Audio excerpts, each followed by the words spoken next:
What's up, yo? What's up? What's up? I ain't think I was gonna go live tonight, but I figured I want to just go on ahead and go live. Um, but yeah, here I am. I'm live tonight. So what's up with y'all? Y'all pop on into the live. Pop on in. Come on in. Come on in. Whatnot. Oh man, I know I hadn't gone live in a minute. I know a lot of you guys probably been wondering like where I've been at. Let me turn the music off. Probably wondering like where I've been at, things like that. Oh my God, where's Shelby? He hasn't gone live in so long. Oh my God, I want to see some of his new videos. Oh my God, we miss him. You know all that other crazy stuff, right? But I'm here, I'm alive, I'm well and breathing and whatnot. Um, I actually was going through depression a little bit. Yeah, it was actually depression had hit me a little hard. With not just Mother Day passing. Um, a couple other holidays passing, whatnot, family issues, relational issues, things like that. But shit happens, it's part of life. Sometimes you gotta stick your chest up, stick your chest out, and handle that shit. You feel me? But yeah, I'm here. But since I'm on the topic of relationships, I was actually thinking. I always found it like odd, like after someone, having been like someone like myself, right? I've been betrayed, I've been backstabbed, I've been heartbroken and things like that, right? I come to realize that sometimes it's not just the person who's hurting that's what's the word I'm looking for? That's not only that it's not just the person who's hurting who's going to feel it. It's also the person that's doing the hurting as well. They're going to feel it 10 times more, if not worse. But like I was saying, like after working with April Rivas and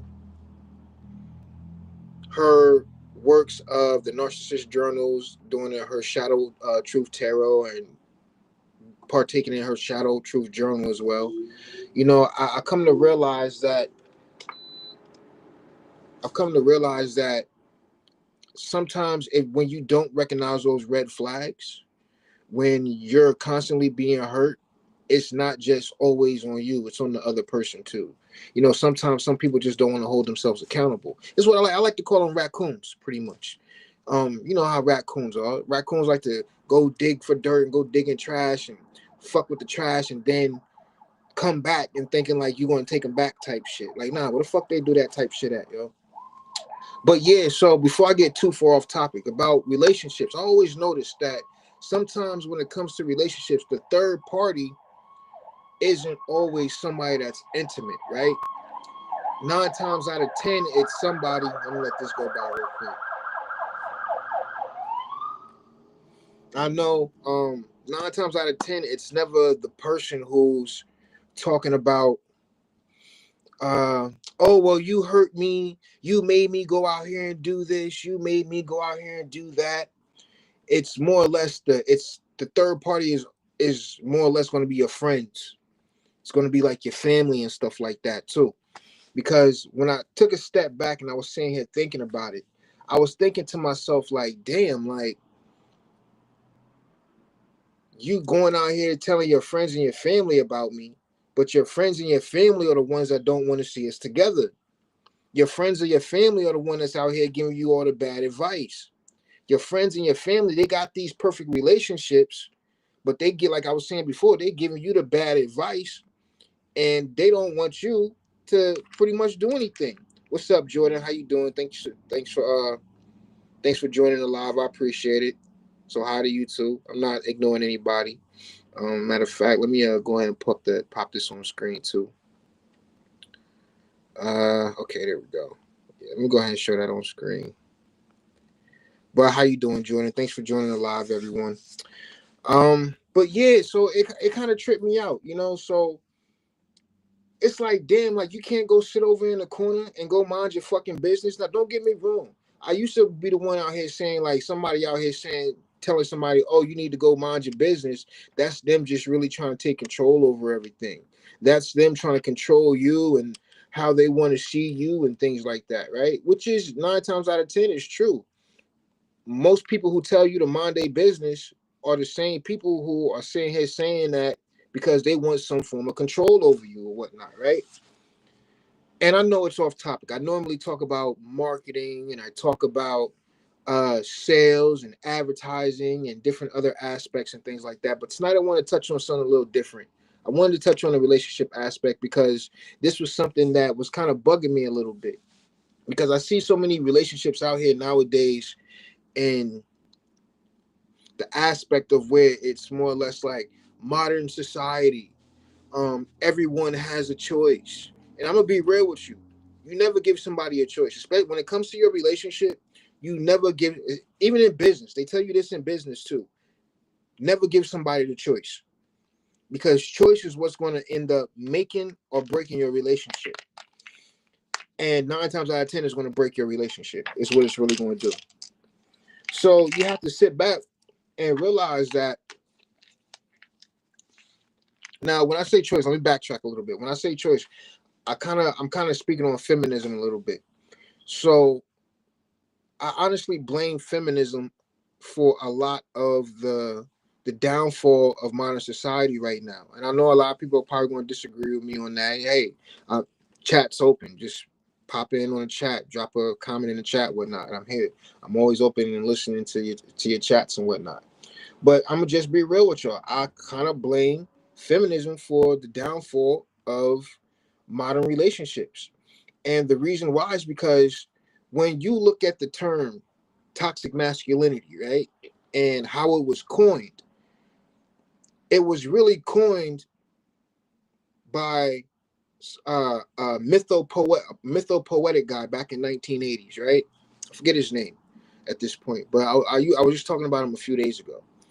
And it kind of tripped me out, because I was sitting here thinking to myself, like, damn, the term toxic masculinity was really geared towards immature men who weren't able to actually step into their adulthood of manhood. They weren't able to mature as a man, right?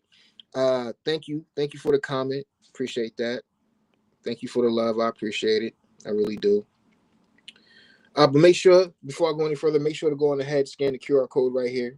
That'll take you right on over to my link tree. I have a bunch of different things going on over there. It may seem like a little crazy at first when you get over there, but it's still organized to a point where it's like, hey, if you have a business, send me a one-page marketing brief. After you send it to me, we'll schedule your consultation. I'll let you know if you got leverage. If you don't want to do that, you want to kind of do everything on your own, get a feel for it before you actually send that one-page briefing. I have my online, my ultimate online marketing and sales guide bundle there. You can get that there. It's going to teach you everything from how to gain more exposure for your business, how to gain more sales for your business, and how to become a better overall salesperson as well, and actually how to bump you up in your field too. Not only that, I also have a couple programs going on. Specifically, if you are homeless, I'm surprised I didn't put this CTA out earlier. Specifically, if you are homeless, if you are making as a single individual less than $12,000 a year, if you are a family and you're making less than $25,000 a year, I have a free, no cost consulting mindset training program.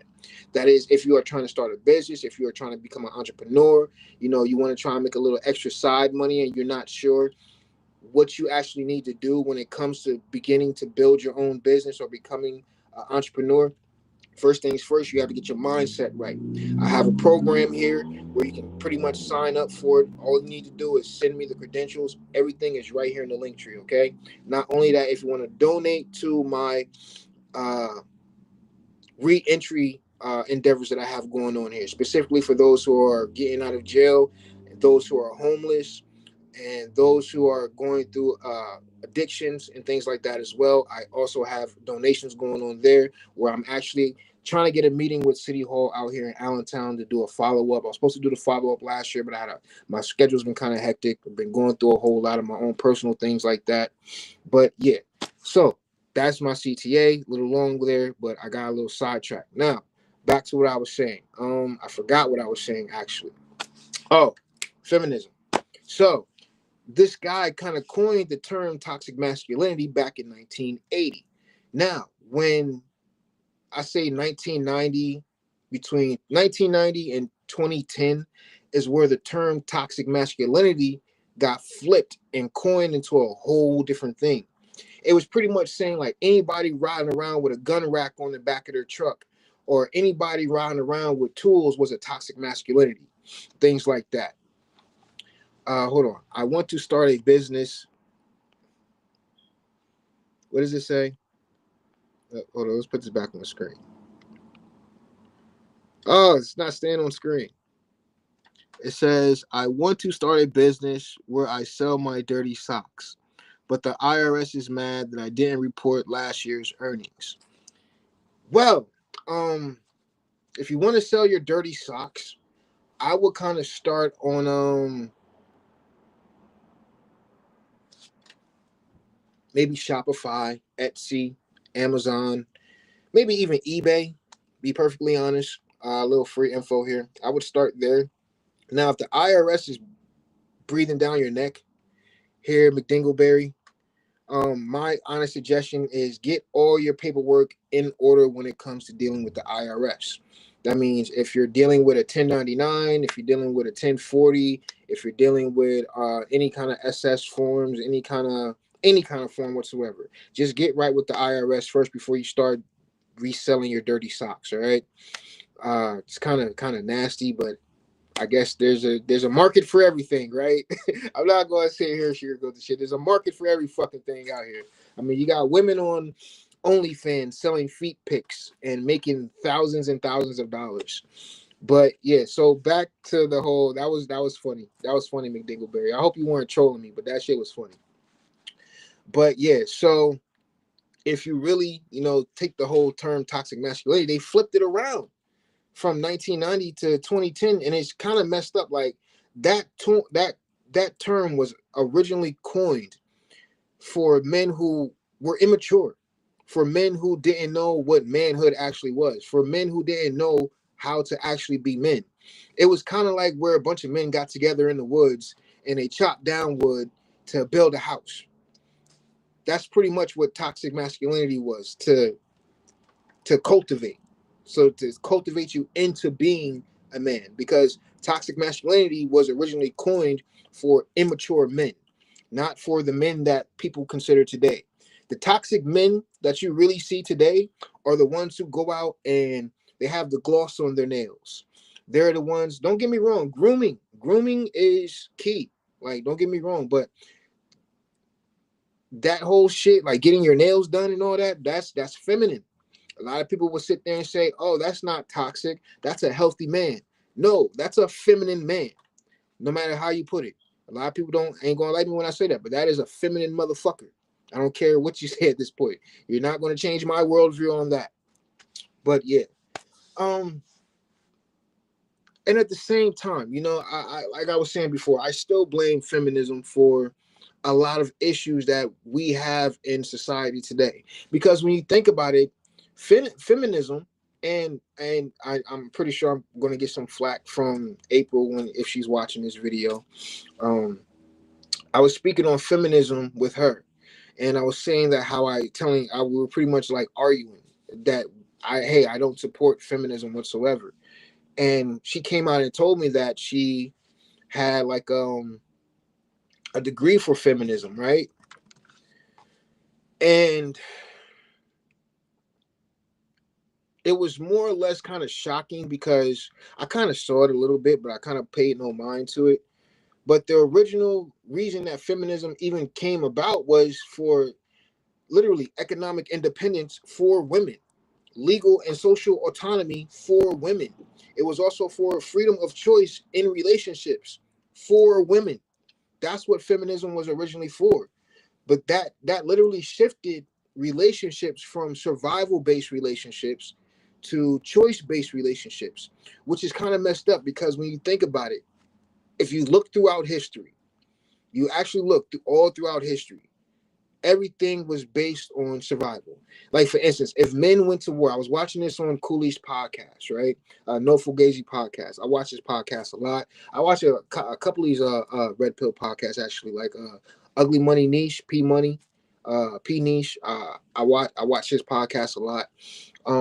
But they were all sitting there saying that if you actually look throughout history, right, and you go through the timeline, for instance, right, when men were shipped off to war, right, who would stay behind and take care of home?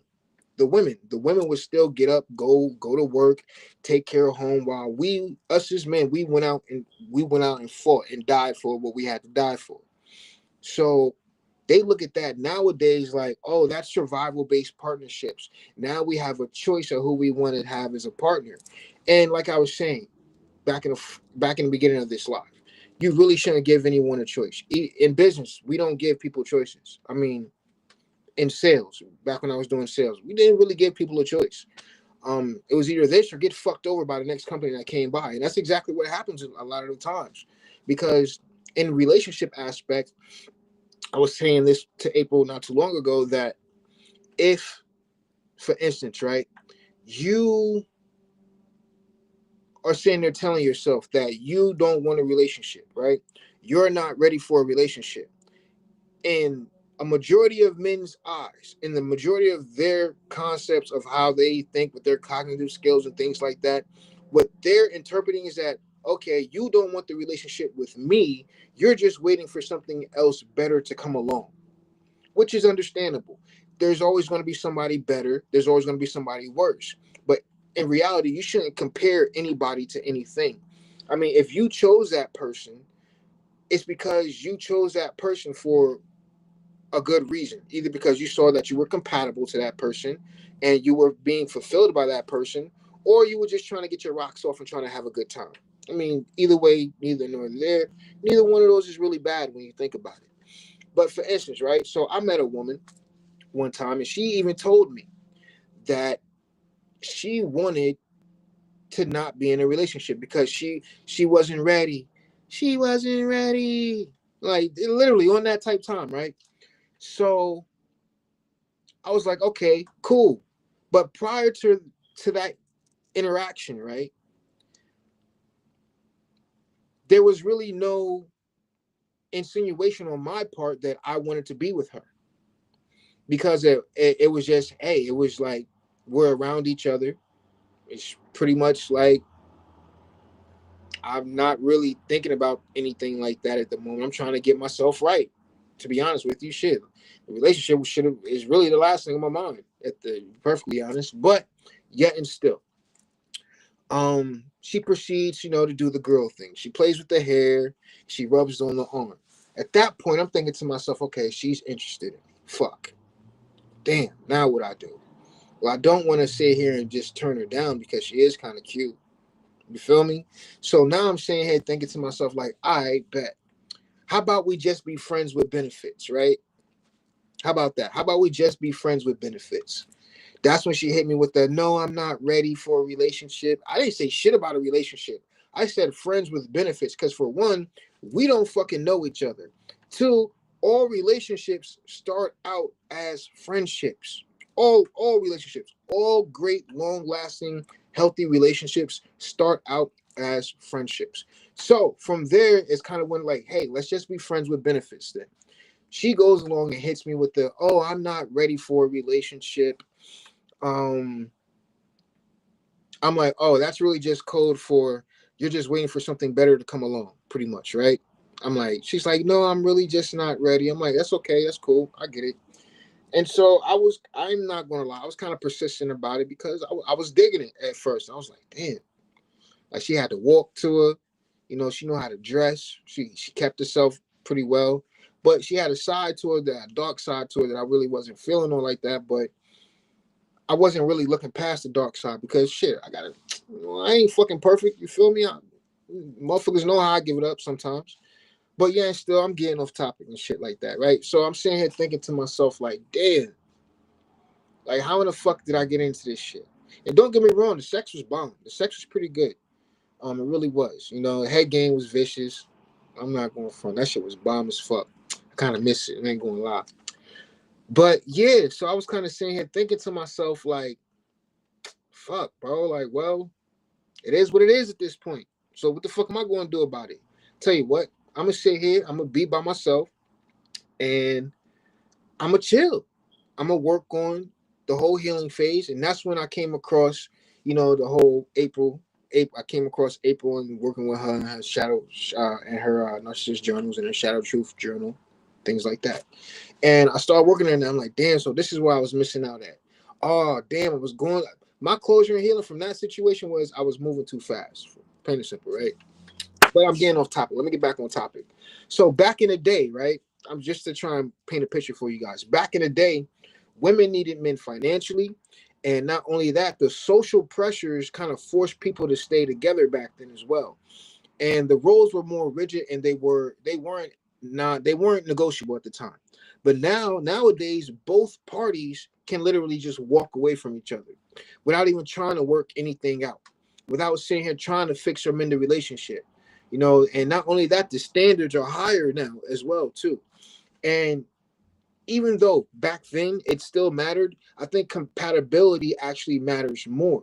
And in reality, that's not destruction, that's just exposure from how you actually go about building your relationships. So I think where a lot of things tend to get misconstrued at, right, is that there's a lot of role confusion out here.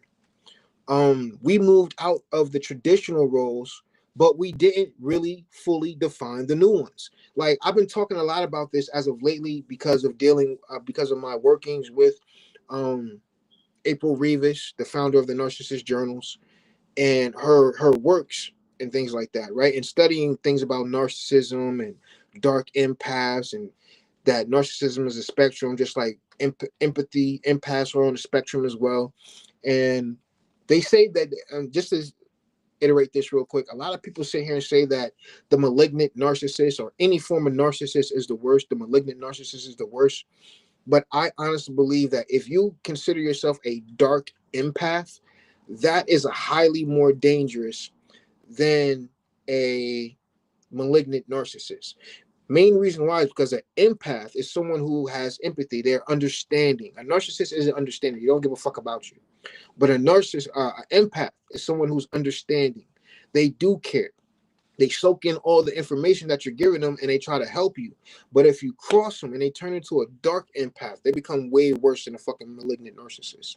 Way fucking worse, because now they're taking everything that you gave them in information wise, whether it was intimate, intellectual, any kind of form of info that you gave them, any kind of experience, that interaction that you have with them, they would take that shit and use it against you like you're in a court of fucking law.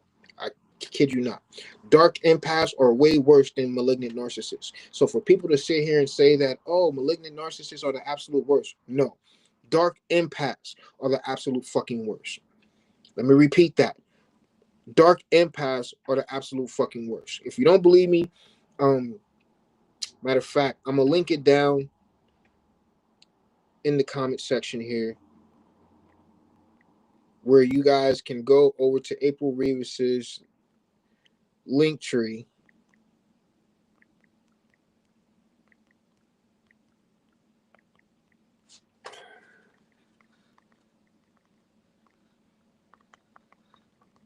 I'm going ahead and leave this here. And let's see. Go ahead and leave that there so you guys can actually see the link, right? So head on over to this link right here that you guys see right here. Head on over there, and it's going to be able to take you to her link tree, right? So, I know I got a little off topic there, right? But so what we didn't do is I'm gonna get back on topic here because I see I'm drifting off a little bit. So what we didn't do is we didn't fully define the new roles. So now what we have here now is that men are unsure on how to actually lead without being labeled controlling. As of lately, there's been a lot of topics, a lot of conversation, a lot of stirring conversations about this as well as of lately too. And when it comes to the women are more or less now they're unsure on how to actually receive leadership without feeling restricted. In other words, now with feminism in play here, right? We have this gray area that is now creating conflict because now men are actually scared to step up into their natural roles as leaders due to the fear of being labeled controlling. But even still, back then and throughout history, you had to be able to control your situation that you had going on in life, even in business. You have to be able to control what's going on in your life, because if you don't take control, the opportunity will just slip through your hands. That's just life. If you do not take control, opportunity is going to slip through your fingertips, and you will never get that opportunity back again. And now you're sitting there left with the regret of, damn, why didn't I take my chance? Damn, why didn't I take that risk? Damn, why didn't I do this? Damn, why didn't I do that? And that, for anybody, whether you're a man or a woman, that takes a toll on you. I try not to live with regret. I try to do anything I've ever wanted to do. I've always wanted to do. I've fucking done it. Anything I've ever wanted to say, I fucking said it. No fucks given whatsoever. And it was mainly because we only have this one life. So, and it's meant to be enjoyed. It's not meant to sit there and just be like all mopey around type shit, right? So, going back to the women aspect of it, when speaking on when women are unsure on how to receive leadership without feeling restricted, I think I can't speak for women, but I can speak from my interactions on what I've been through with women. And I think that's more or less of, I don't want to sit here and coddle, but that's more or less due to the traumas. But again, everybody has a fucking trauma. You can't really sit there and say that, oh, well, my stepdad used to touch me when I was a kid, and or what's another one? Oh, well, yeah, my stepdad is trigger warning. My stepdad used to grape me when I was a kid, and my mom never did anything about it. I get that. That's a trauma. That's hard to move on from. You'll never get over something like that. That's hard to move on from. But yet and still, if you're afraid of facing that fear of being intimate with your lover, then you're going to be restricted, and you're going to have this headbutting thing going on. So in order to be able to receive leadership from a situation such as that, you have to be able to trust your partner, your significant other, to actually lead you to a point where you're more comfortable, or a point where you're more receptive, a point where you're more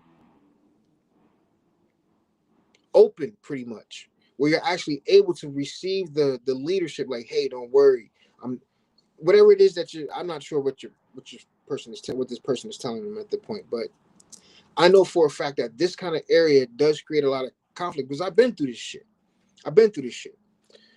So not only that, we have uneven adaptation, right? So with that, it's more or less that people haven't evolved yet. Don't get me wrong, some people have evolved, but other people haven't evolved yet. Some women really did embrace the whole independence and accountability as well.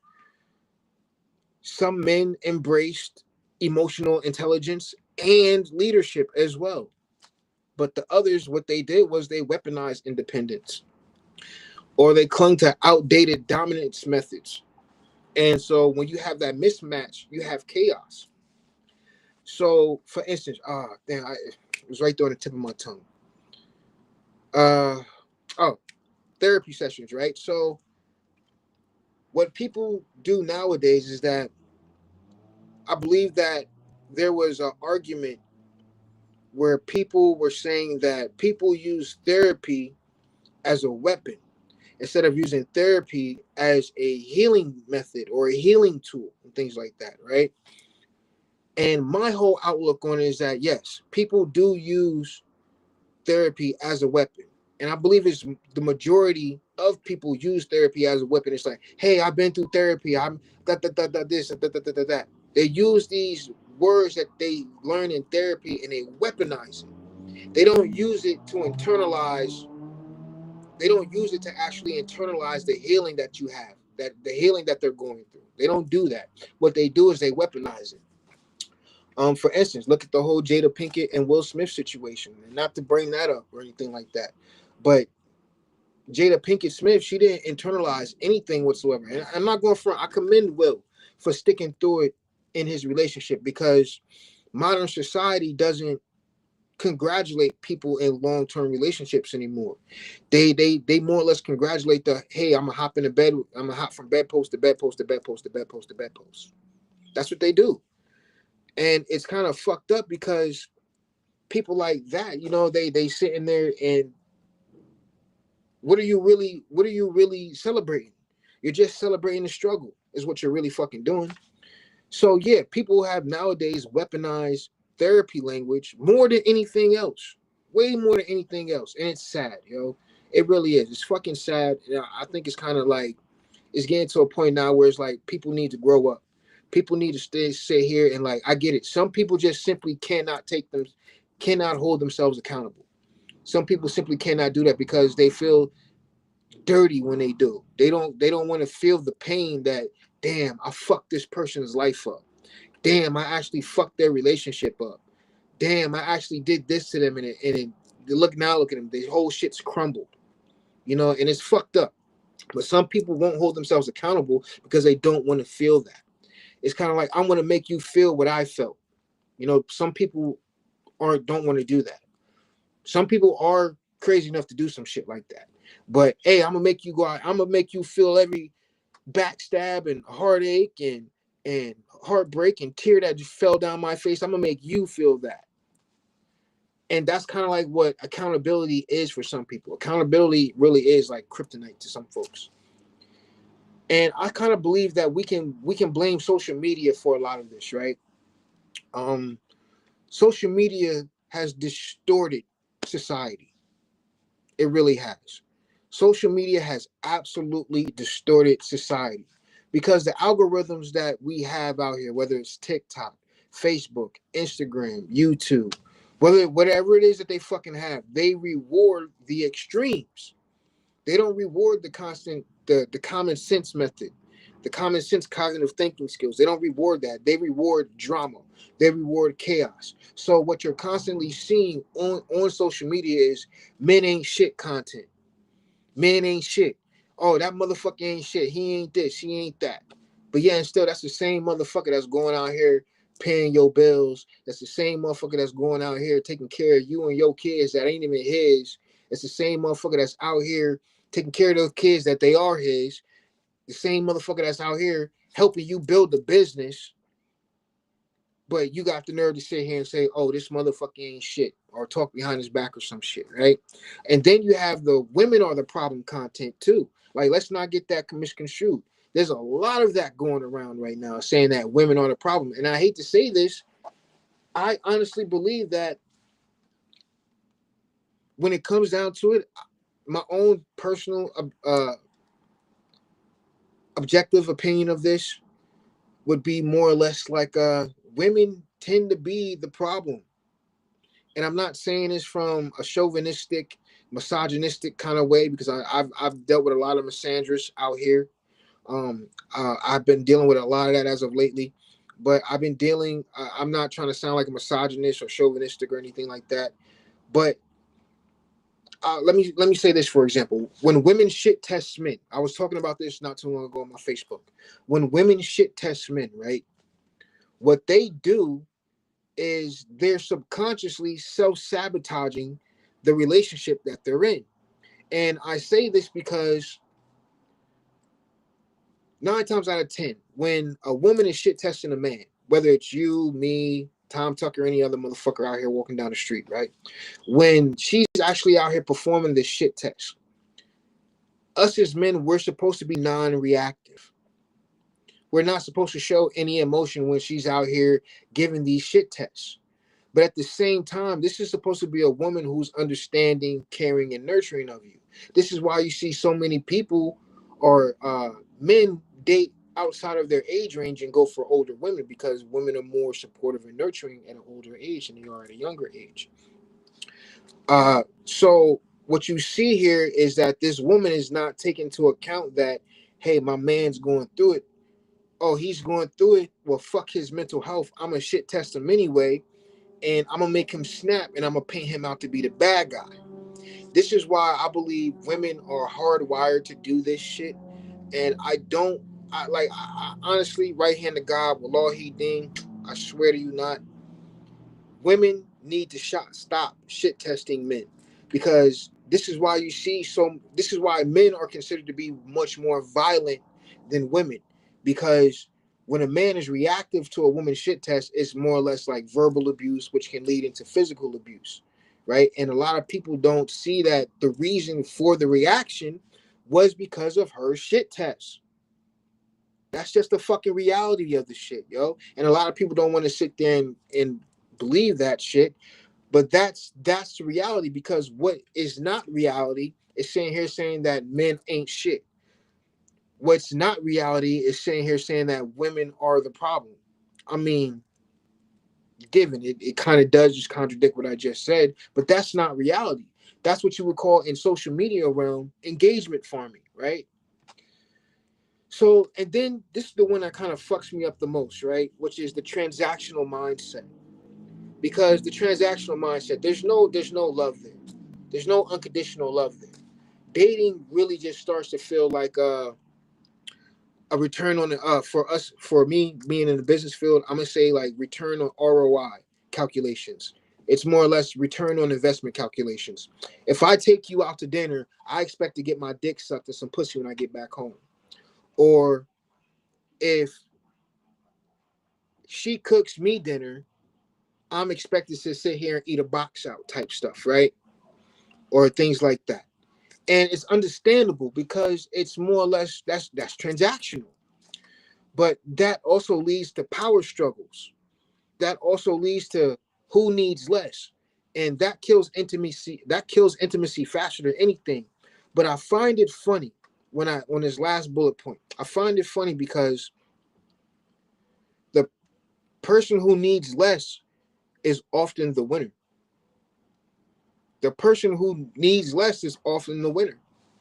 For instance, I was out with April not too long ago, and she offered me, "Hey, do you want anything from the store while I'm out?" She was out getting groceries for the house and whatnot, and she asked me, Do I want anything from the store?" And I told her, "No, I'm good. I don't want anything from the store. I wanted something else, but I'm not going to sit here and tell her that." Um, it was more or less like, "Nah, I'm good." And I noticed that it was kind of a win there because she didn't see me as someone who was needy, or she didn't look at me as a man who seemed to be like needy. Oh, I need this, I need that, I need this, I need that, because that is kind of a turnoff. But I think after everything I just stated here, right? I think most people, I think most people avoid the truth of the situation, and that is that healthy relationships require more skill, not less. They require you to be more skilled in communication. They require you to be more skilled in emotional regulation. They require you to be more skilled in boundaries and vision alignment, because before structure carried the relationship. Now people have to carry the relationship. And in reality, as I sit back, I'm looking outside the window right now, right? And as I sit back and I look back, I'm thinking, yo, a lot of people are not trained for that. A lot of people aren't raised for stuff like that. They're not raised to carry a relationship. They're not raised to carry the weight. That's I think that's because there was no structure placed in them. There was no structure placed in the home at the time. And a lot of people may sit here and say that feminism didn't ruin relationships.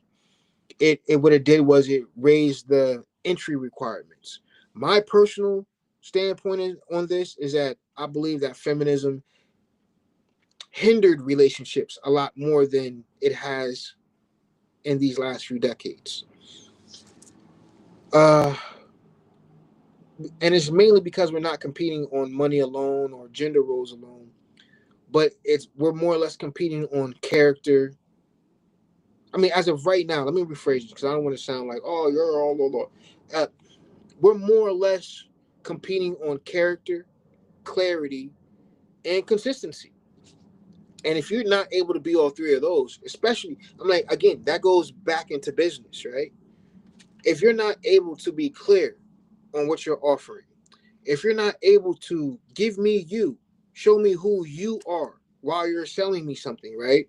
If you're not able to be consistent, you're not going to get what you want. You're not going to get what you need. You're just simply not. So I think what wins now is that you have to be able to be more aligned in your relationships when it comes to feminism and things like that over attraction. Because you got to remember, attraction is more or less carnal nature.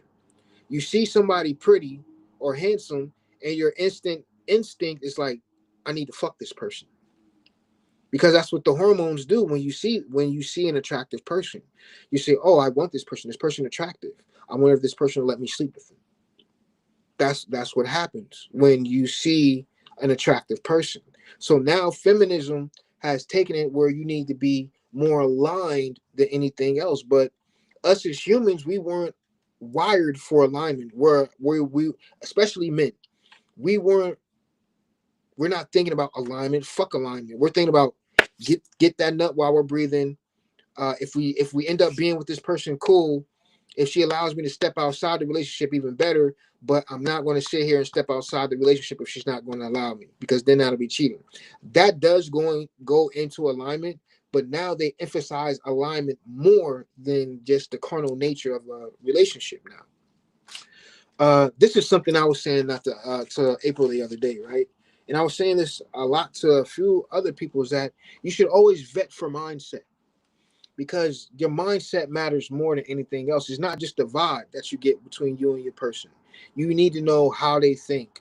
You need to know what it is that what are their goals. Do they have any goals? Do they have a 5-year plan? Do they have any plans whatsoever?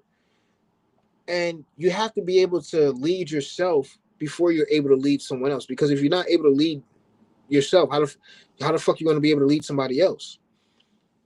It's like, for instance, this is something in sales that they teach us all the time. If you're not able to be responsible for yourself, how the fuck are you going to be able to be responsible for others? It's impossible. You can't be responsible for someone else.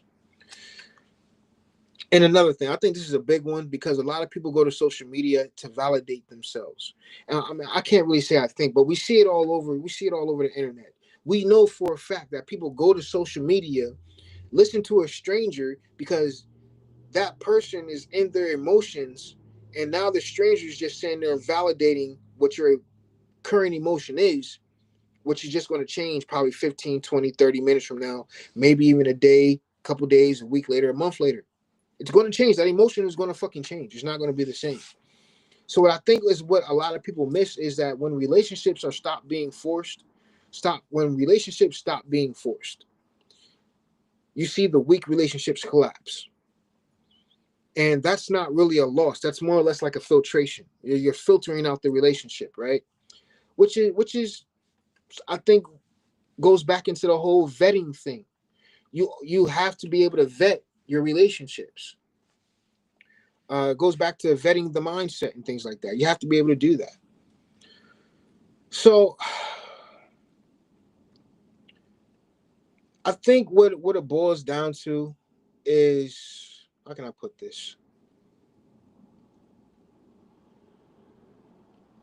I think what it boils down to is the biological differences, the psychological and behavioral differences, and societal roles and expectations that we have in this world, given our own separate worldviews and things like that, right? So, given, right, we all know the biological difference. We all know this shit. Men and women have different physical capabilities.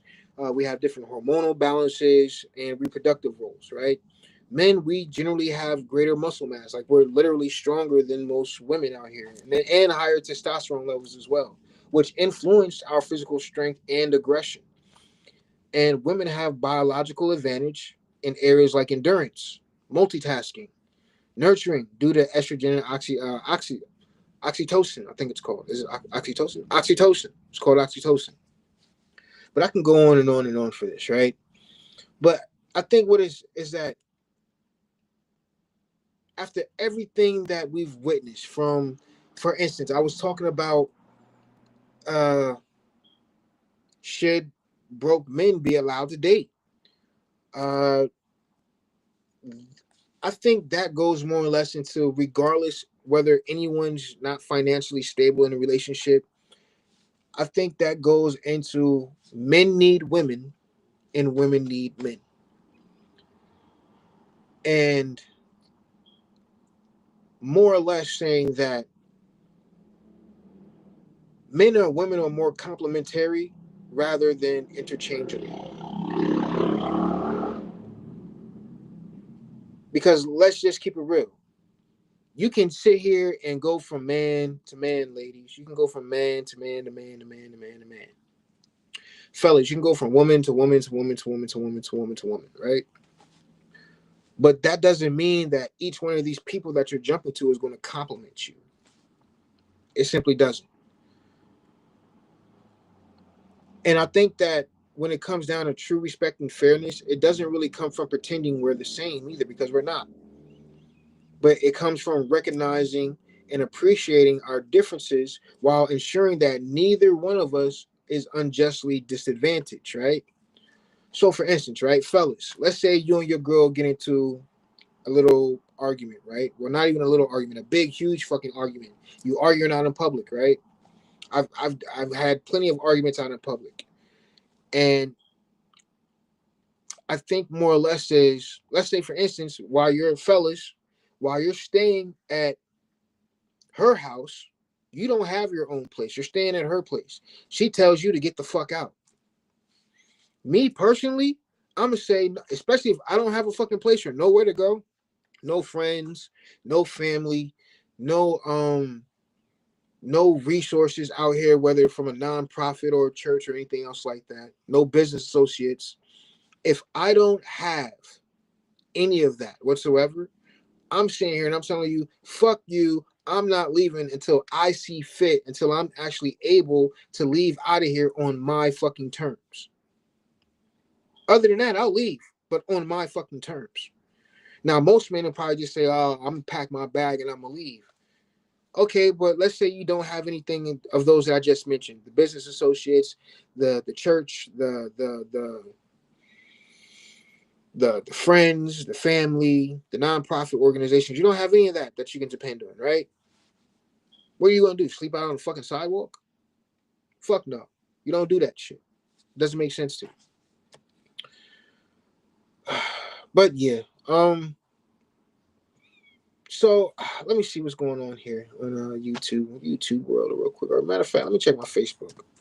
See what's going on Facebook real quick while I'm still on here.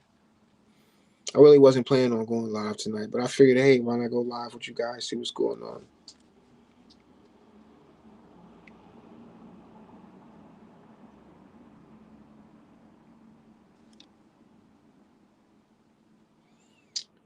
Queen Bree, Ohio's biggest brat, mentioned me. Okay. Your biggest league might not be there. Yeah, they nice, bugging, nice. Oh, that was for Mystic Being.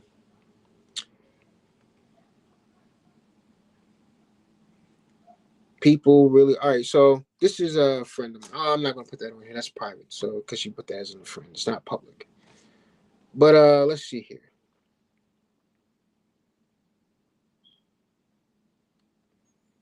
This is interesting, right? So I'm scrolling here on Facebook, and he said this is Martavius Tucker. Uh, he's pretty big social media influencer. He's going overseas, and I was actually thinking about getting my passport and moving overseas and things like that. I think he was over in Thailand, but I'm not trying to go to certain parts of Thailand, if you know what I'm talking about. But yeah, here he says black men treat black women the same way white people treat black people. I find that to be oddly true. I do. And I think that's more or less due to the indoctrination that people have undergone and witnessed throughout their lives. I think that's something I would like to call trauma almost, right? And I find that funny because as a black man, I love my black women. I love my black women. I really do. Somebody outside arguing. I love my black women. I really do. But for someone to sit there and say that we treat black women the same way white people treat black people, I think from my standpoint, it's true. It's true. black men do. At least the uneducated, unconscious, unwoke black man does. And that's mainly due to, again, the traumas, the way they were raised, what they were exposed to, and indoctrination as well. Like I said before, it really is. Now, mind you, before I go any further, let me say this. I should have said this at the beginning of this. I am not a doctor. I am not a licensed therapist. I am not a licensed psychiatrist. I do not go around holding hands or prescribing medications to people who need it. I don't do that. I just spit the facts how I see it and put my own little worldview into it. Now, you're liable to disagree and you are allowed to disagree. You have your own views. You're more than welcome to your opinions. But if I offend you in any kind of way, take that up with God, because I'm don't care. Like, people don't care when I got offended, so why should I care when people who don't like what I'm saying get offended? I do not give a fuck. But yeah, so I think that's what more or less that is from. Just to check through the comments here real quick, because I was bored. I mean, it's Thursday night. We're going in this Friday. White people don't treat you any kind of way. The right attitude gets the right result, and if you find that the right attitude, color, if you find that right attitude, color is invisible. Uh, I, yeah. Here goes the propaganda. Nigga, you in Thailand, go get a ling ling. That's fucked. Some do, and some black women do the same to them. We are not a monolith. None of us. That is true. We are not monoliths. That is so very true. What else is going on here on Facebook? Uh,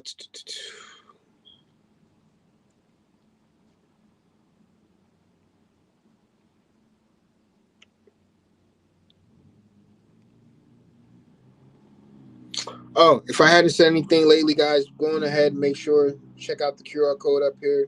Go on ahead, pull your mobile device out, scan that QR code. If you're not able to scan that QR code, I'm going to go on ahead and leave it here on my Facebook. I'm going ahead and put this up for you guys now on my Facebook.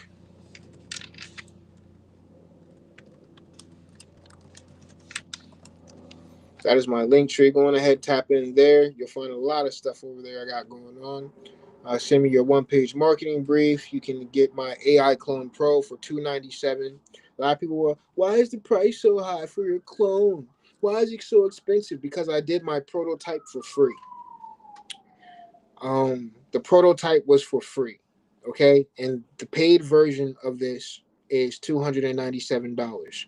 This is literally to clone your mind, how you write, how you think, how you speak. This is literally to clone your comedic style, your philosophies, things like that. All you have to do is go to the link tree, uh, enter in your information, pay the cost to be the boss, and once you do that, you'll be able to download the AI clone template, the influencer AI clone that I've created. $297. If you want me to help you calibrate it, $1,500 to help you calibrate it, because it does take an extensive amount of time to help you calibrate this thing. And just to help you, when I say calibrate it even more, that means actually going around and showing you where to place different files, different different files, and how to actually create your own personal clone in different LLM, large language models, or AI machines, things like that, right? So let me go on ahead and put this in here as well. And showing you where to place different files, different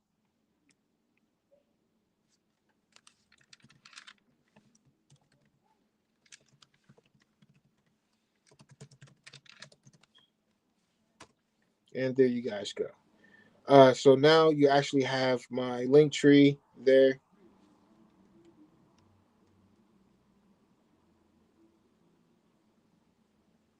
Where you guys can actually go check out my link tree and do what you gotta do there. Same thing I just said on the other one, right? So Matter of fact, let's see what's going on over here in YouTube world.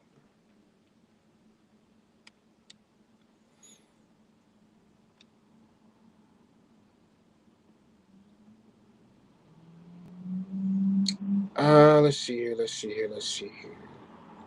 Bunch of different tarot. A couple of you guys are live online. All right, so for yeah, I'm in the tarot. Like I have my own little deck. Matter of fact, where's my deck here? I have my karma cards here. I have my I should flip the camera around. Can I mirror the camera? Damn it. There we go. Karma cards. There we are. Here you see my karma cards. Got these here. I also have inspired neon tarot cards here. I have these here too. I'm still learning the meanings and stuff like that. So I kind of just like I use April's cards, right? I use these right here. I use the ones with like the meanings on them. We have them upright, then have them reverse. So I use those. I'm starting to get into this. I'm not gonna lie. I'm starting to get into this tarot stuff. This tarot stuff is kind of like real. Like I might just start you doing daily messages for tarot and start to get paid off of tarot. Like, sorry, April, I might come for you a little bit. Might just come for you, April. Might just come for you there. But yeah, gun permits are over. Emergency ruling changes. This came out a day ago. So a lot of you guys know. If you don't know, I'm about to tell you. A lot of you guys know that I am a 2A advocate. I just cannot have a firearm. If I did end up getting a hold of a firearm, I would have to go to a gun range and I would have to go with a veteran, actual military vet, a military personnel or a military vet to go plinking or actually shooting at the range or something like that. Other than that, I can't fucking touch a gun, period, right? But it looks like the gun permit thing is over with. So let's take a listen here real quick. See what's going on with this, right?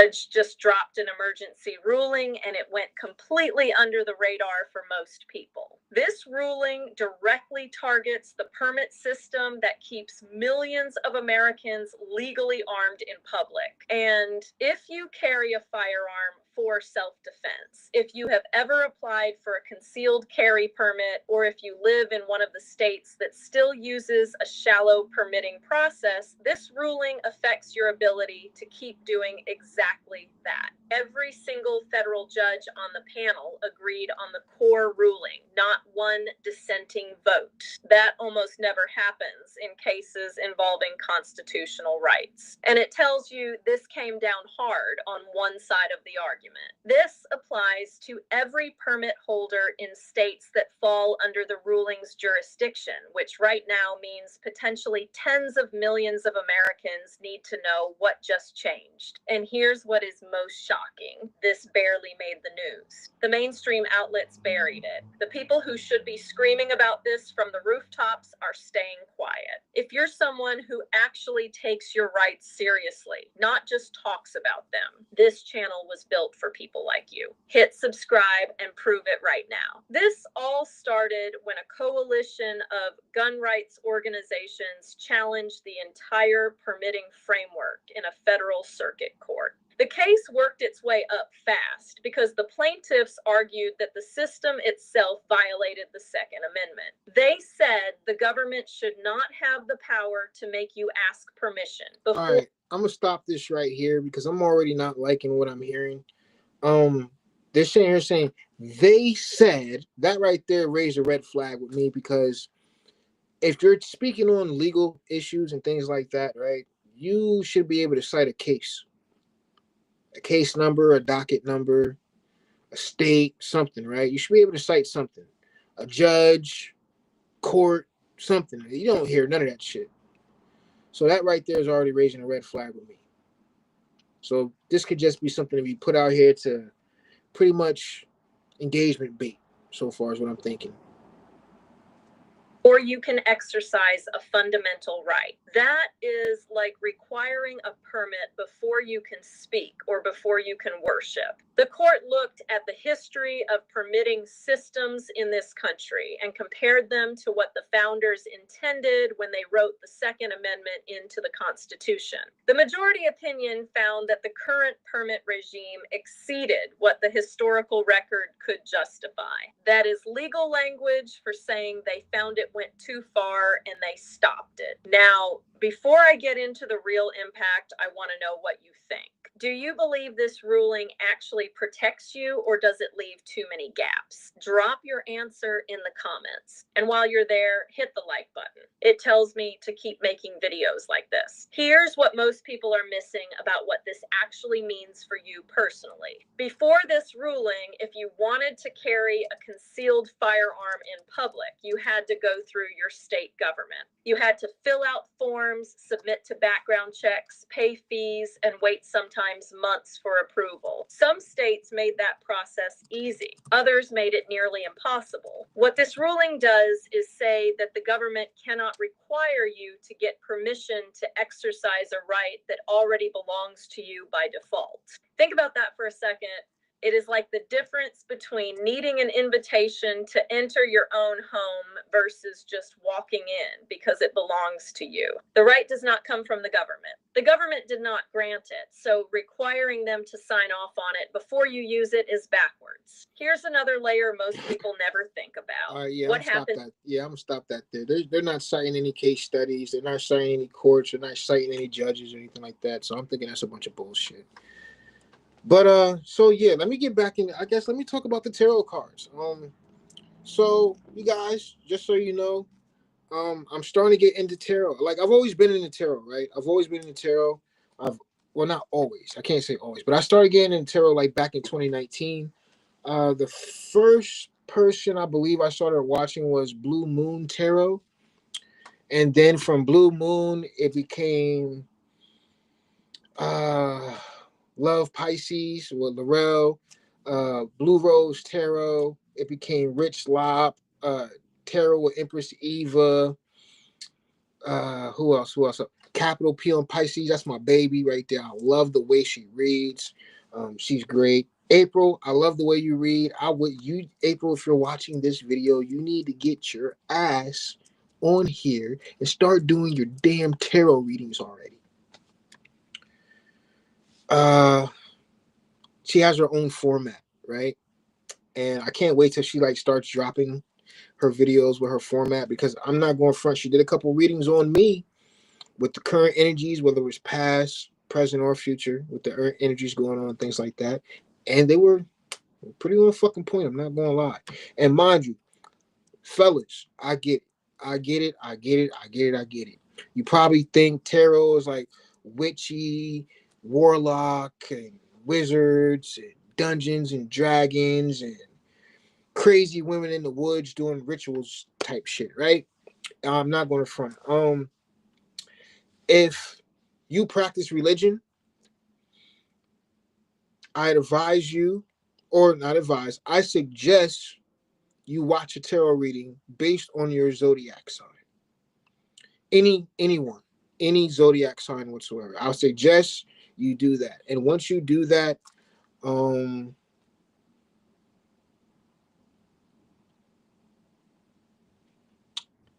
see if it resonates with you. So what they'll do is they'll tell you take what resonates and take what doesn't, right? And I ain't going to front. At one point when I started watching tarot, I would listen to it and try and make everything fit. And it would give me such a fucking headache, because not everything that they were saying was meant for me to hear. I mean, like, you literally have to take what resonates and take what doesn't. So I'm starting to actually think about getting into tarot slowly but surely. I'm not really sure if I should, be perfectly honest with you, because it's more or less gotten to a point for me is where it's like, damn, should I actually get into it? Should I not get into it? Do I want to get into it? I kind of do want to get into it. So I started dibbling and dabbling. I got my own little tarot decks here. Some of them were gifted to me.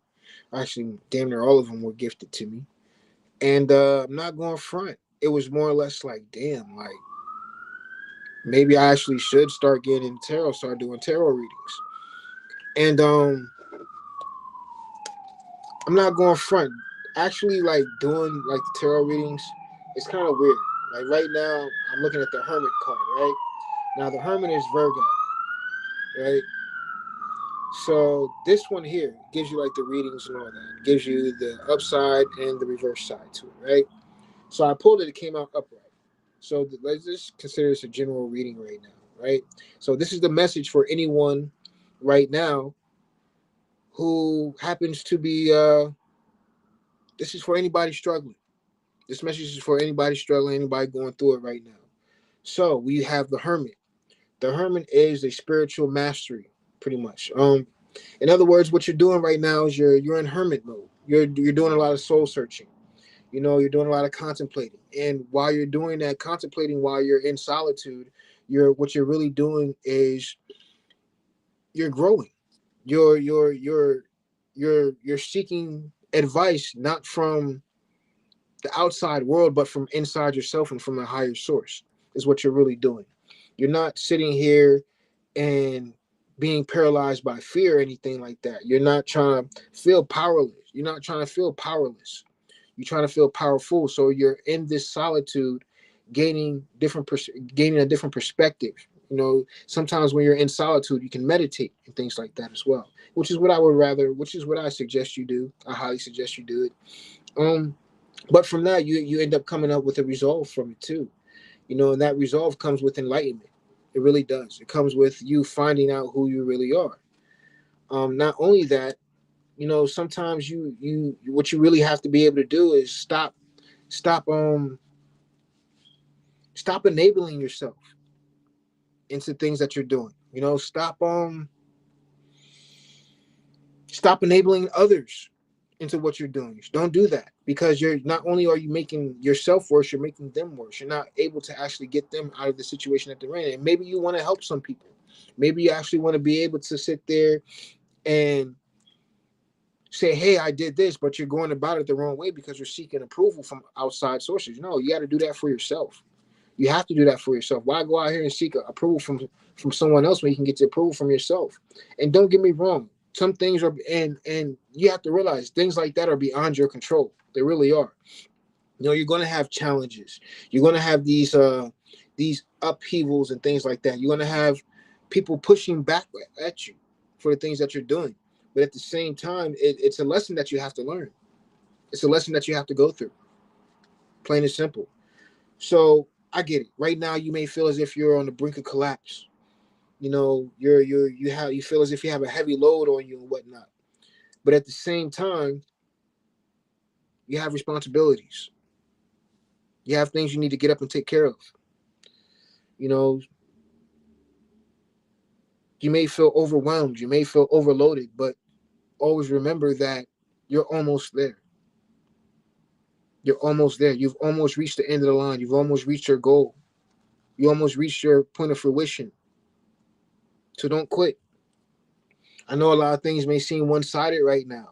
Like nobody's on your side. Nobody's there to actually say, hey, pat you on the back or anything like that. You may even feel as if you're being dependent, or you're being, not even that, you're being undervalued. I've been there myself. I know what that's like. I know what it's like undervaluing myself. I know what it's like having other people undervalue me and overlooking me at that. But I kept going no matter what. I went out there and got that contract signed. I went out there and made sure I put in the work. I made sure to go out there and go as hard as I fucking could. And not to prove myself, but to sit here and say, hey, I'm worth this.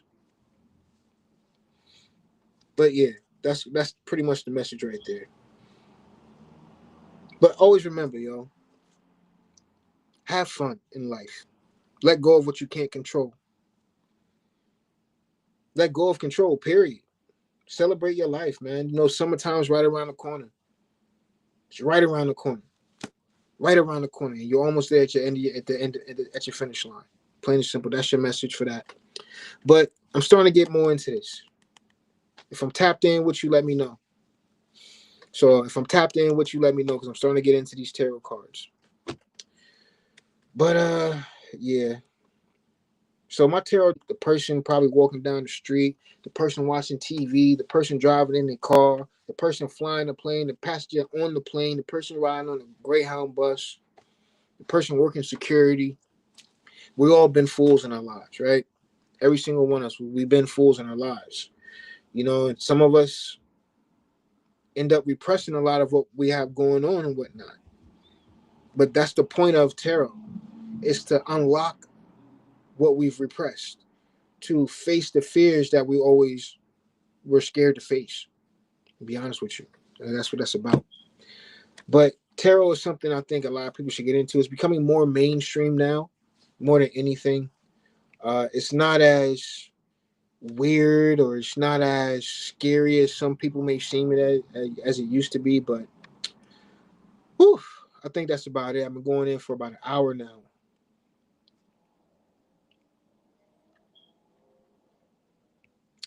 But yeah, let me go on ahead and get on up out of here. Hope you guys enjoy the rest of your night. It's 10:30 at night. I've been going on for 11 on the clock. Yeah, I've been watching too much tarot. I just said 11 on the clock. I've been watching way too much tarot. But yeah, deuces, y'all.